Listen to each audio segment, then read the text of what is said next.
Hi everyone, thank you so much for logging in into my new YouTube channel to check out my 2023 bullet journal video. Without further ado, let's jump into my bullet journal setup because you can get to know me the more we go into the bullet journal. Beginning off, I start with the grid spacing guide because I feel that's something which is very important and very vital in my bullet journal.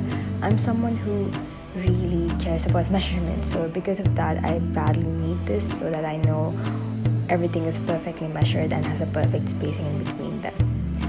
So when I began bullet journaling, it was 2019, and I sort of had I was trying out many things, and while trying out I found out that some stuff was not my area, and with all those experimenting I finally landed on minimal bullet journaling, which I felt was my kind of a thing because these themes, they just stress me out and this just helps me much better.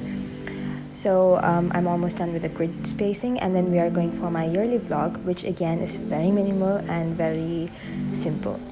In my calendars and in my future spreads, I'm having a small space which I'm leaving that is for incorporating a bit of art onto my bullet journal. So I'm not someone who likes themes or someone who follows themes when I'm journaling, but as I'm a pen artist, I would like to kind of show my art here and there in my bullet journal, so I'm having kind of a space left in each of them which I'll fill on later. A side note for the people who followed the same 40-line notebook, so if you're having a 40 line vertically and you do not want to leave the space I'm leaving, what you can do is leave 2 lines up and 2 lines down, and then you can just leave 1 line after each of the month's name, like May, a space, the week, and then the calendar. So when you do like this, your whole page will be filled and you do not have to worry about the space that I'm giving right now, as your page will look more fuller this way with these measurements. A small short story about my bullet journaling journey. I began off by watching Ammaarah. I believe most of us do that. So when I began it off, I was following themes and I was following a lot of tough things. Like I had a lot of habit trackers and stuff like that. But then I failed to fill them. I would do it every month. I would do it very dutifully, uniformly, but then I just failed to fill the bullet journal. So I found out that it was just something that I was attracted to and it was not something I was used with, and I just dropped it for a while. And again on 2020 I began it, and then I began it in a much more simpler manner, but I did have these very complex graphs and complex spreads. So again I kind of dropped it in between, and then I started at 2021.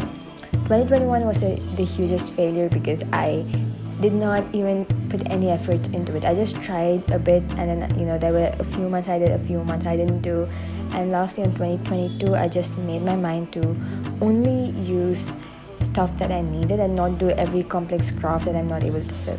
So then for each month I did different themes and different kind of graphs, and I finally found which worked with me, and finally here I am with a very minimal bullet journal setup that works for me perfectly.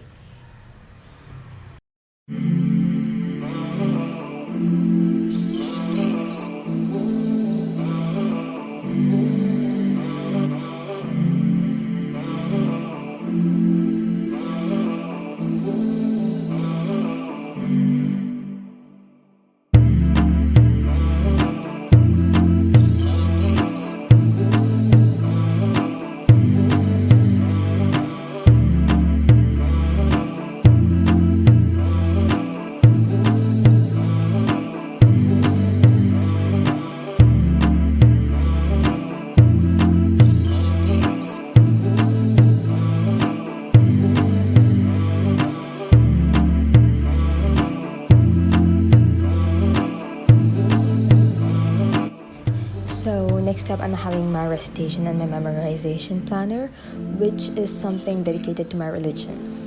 I'm Muslim, and I have a holy book that we Muslims read in a consistent manner, and some of us do memorize it too in a consistent manner, and due to that I am dedicating this page to that. So last year I did not have much time, or I was rather inconsistent in doing it, so this year I want to implement it in a day-to-day basis to help myself feel religious in one level and also feel fulfilled in another way. I would say because I really like reciting my holy book, but I never get the time to do it. So now maybe having this tracker will help me to be more consistent on it, because I might see a day I have recited nothing, and for a week it might be the same color, so I would be motivated to recite more on that week or on the particular day. So with that plan in mind, I'm doing this. So usually there are a few habits that I try tracking in my monthly planner, but then I just felt it was not practical for me, because each of the habit I had like a small description that I need to write every day about it. Like for example, just my recitation itself, I had to write each day how much I have recited, what kind of chapter I recited, what did I learn from it, and all of those details. So I felt that kind of made me lag a bit in doing this, because there was too many information that I had to fill, and I was way too lazy to fill it in the end of the day. So because of that, I'm going with something much more simpler, something much more easier for me to do. It's just filling in colors, and I'm having a monthly tracker too in the side, where I'm gonna fill in like how many pages I've read each month, just to see a small progress of what I'm doing. So I would not only recommend this to people for the spirituality page, but I would also say for any kind of habit that you want to track in a consistent manner, maybe you can try the yearly pixelated format, because you're just coloring each day, but you're getting so much information out of it. So it's gonna help you better to understand like what stance you're in and what kind of improvements you need to do, and it's not gonna take you a lot of time to do it too. So if you have some habit that you're like really want to dedicate yourself to, then you can just go with something like the yearly pixelated template.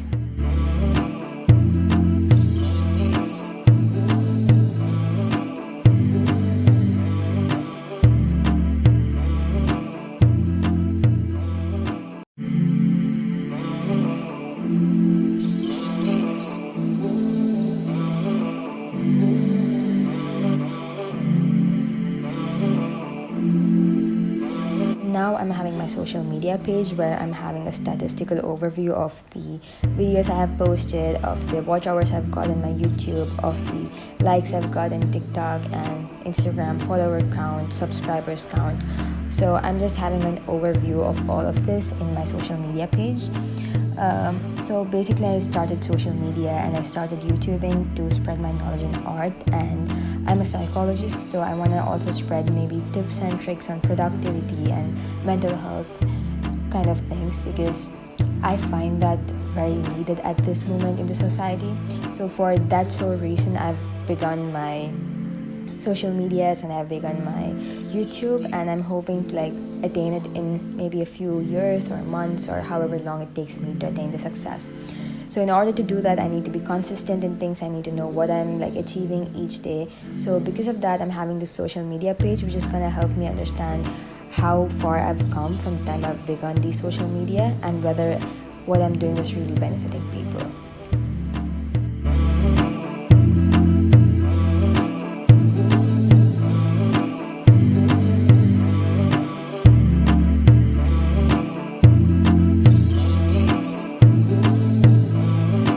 So now I am beginning my finance page, which is basically containing of two tables. One is source of income and the other is source of expense. I do not have much expenses, and I only have one income flow right now, so I'm having a very small table for it. But I do not know how it's going to change in future. But then if I do have a burst of expense or a burst of income in future, I might add them in the middle of one of the months, like an extra page for my finances, which will gonna help me to maintain it better. But currently I'm just starting off with something small to try out how it's gonna go. If this works for me well, and if it gets filled, then there's nothing to worry about. I'm not gonna stress over, oh my god, I did not have extra tables or extra page in the same page. I'm just gonna take one page out of the middle of the book and make it my finance page again. The next page I'm having two tables, which is still unfilled. That is my gift list and my wish list, where I'm gonna write what I wanna give, what I wanna wish for, and kind of have an overview on all the wishes that I'm having currently. Next up, I'm having my prayer board, where I'm just going to dump on all the prayers that I want to ask in a very doodly format, kind of a free-flowing page where I just want to dump them all in a very random manner. The same goes with the vision board, where I'm just going to jot down visions and jot down ideas that I get into my mind in a very random, doodly manner. So that's why I have left both the pages very blank, just with the title in the middle. And then I'm having the monthly memories page for each of the month.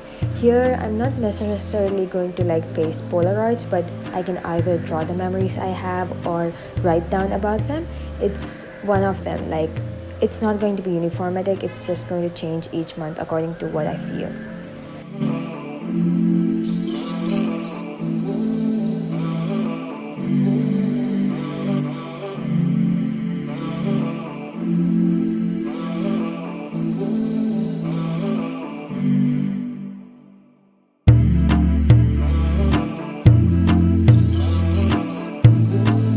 Lastly, I'm having my affirmations page, where I'll just write down quotes that I came across that kind of affirmates me and motivates me. So kind of like a page which I can turn to and read for comfort at any moment.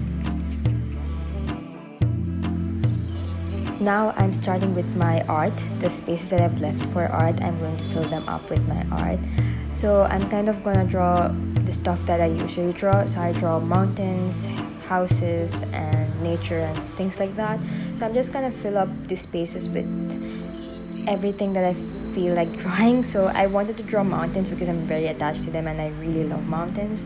When I began art, I started out drawing mountains, and I had like so many people asking me why I drew mountains. In all honesty, I never knew the answer until one of my relatives came up to me and told, mountain is something, you have to struggle to get to the top. So you kind of have a mindset where you're having high dreams and high goals, and you're drawing mountains because you subconsciously want to achieve those dreams, and you're like thinking of them as climbing mountains. Even though I don't know whether that was truly my thought process, like my subconscious thought process, I still liked that explanation, and I still liked how it kind of matched with what I wanted in life. So I kind of stuck to my drawing mountains. So it was like a comfort space for me. So due to that, I'm having my year beginning off with cute mountain doodles and a few house doodles here and there too. So it kind of just provides the comfort I need. Kind of gives me a sense of my childhood, where I began drawing art with mountains and pretty sceneries.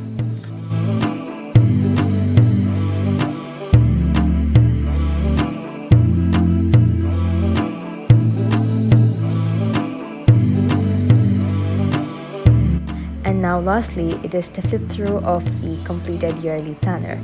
Thank you so much for staying till the end and watching the whole video. It means a lot to me, as it's my very first video, and I'm so glad that you stayed till the end to watch it. I hope my bullet journaling journey and my minimal planner helps you in many ways, and I hope that the tables also benefit you in the future. Hope you have a productive and a joyful year. Thank you. Take care.